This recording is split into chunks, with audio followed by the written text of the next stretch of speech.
Nagtinda nga pala ako ngayon ng kape dito sa harap namin. Ilang oras nga lang pala yung nakakalipas, sold out na agad. Grabe naman talaga sa suporta. Katsak!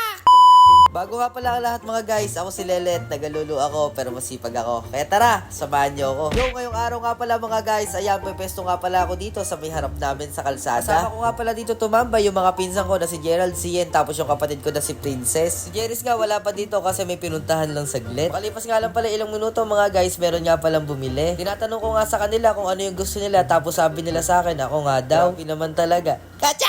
Maraming salamat nga pala sa paghinto dito sa pwesto. Lumabas na nga din yung isa kong pinsan na si Yuri dahil bibili nga daw siya. Siyempre ako dahil may customer, siyempre ganado ako magtimpla. Pumunta nga din dito sa pwesto si Kuya Eddie, sabi ko nga sa kanya, swap ka ako sa kape, yung balot niyang tinitinda. Nagpatimpla nga din pala yung kapatid ko ng strawberry matcha. Sa mga nagtatanong nga pala mga guys kung kailan daw ba ako open, tuwing Lunes hanggang Biyernes nga pala mga guys, nandun nga pala ako sa Freedom, nakapwesto kami nila Kuya Abno. Tapos tuwing Sabado at Linggo mga guys, nandun nga pala ako sa may harap lang namin. Ito nga lang pala yun sa Usroha, Cabanatuan City, Purok 6, malapit sa iglesia. Tapos may mga nagtatanong pa nga sa akin kung ano nga daw yung pangalan ng kapihan ko. Ang pangalan nga pala ng kapihan ko mga guys, Lelet's Brew Coffee. Marami nga din pala kayong pagpipilian na menu. Joke lang pala mga guys. Katsak! 5 nga lang pala yun.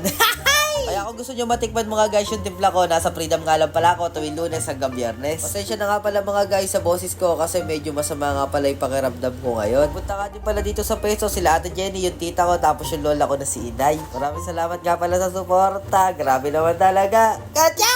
Marami nga din pala nagtatanong sa akin mga guys kung bakit nga daw ba kapihan yung napili kong negosyo. Kaya ito yung napili kong negosyo mga guys, mahilig kasi ko sa kape. Tapos pangarap ko talaga magkaroon ng sariling coffee shop. Pero sabi ko sa sarili ko, kahit maliit yung aking nasimulan, sa susunod na mga taon, sana lumago at lumaki. Sa buhay kasi mga guys, hindi naman natin kailangan magmadali. Kaya lagi ko nga sinasabi sa vlog ko mga guys, sa mga kapwa ko kabataan, lagi nyo lang sisipagan. At syempre mga guys, habang sinisipagan nyo, syempre masibagan nyo din yung pag-aaral. So ayun mga guys, sa sobrang daldal nga pala ni Lelet, kakakwento kung ano yung sinasabi. Ayan, di ko na nga pala sa inyo nakakwento yung mga bumibili ng kape. Shoutout nga pala dito sa mga huminto, gusto nga daw nila matikman yung kape kong tinitimpla. Pero sabi ko sa kanila mga guys na masarap talaga ako magtimpla ng kape kasi parang ako lang yan mga guys, di ba? Katsa!